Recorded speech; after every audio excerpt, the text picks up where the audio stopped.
Hello अस्सलाम वालेकुम। कैसे हैं सब व्यूअर्स। अच्छा ये देखें, 1 साल की बच्ची की फ़्रॉक बनाई है। और ये मैंने पहले इसके ऊपर ये सिल्की नलकी के रेड धागे फिरकी में डाल के ना तीन तीन तारे डाल के फिर मैंने ये लगाए बखिए, यहाँ भी लगाए। ये बाजू है चुनट वाले बनाए, कफ वाले, ये वाला डिज़ाइन, ठीक है। और यहाँ भी लगाई सिलाई है। फिर ये शीशे मैंने हाथ से लगाए हैं सारे। और फिर ये इसके शूज़ लेके आई साथ मैच करके। रेड थे, फिर रेड हमने ढूंढे।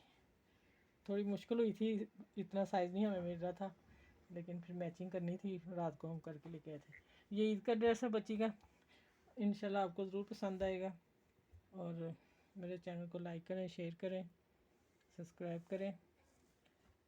अल्लाह हाफिज़।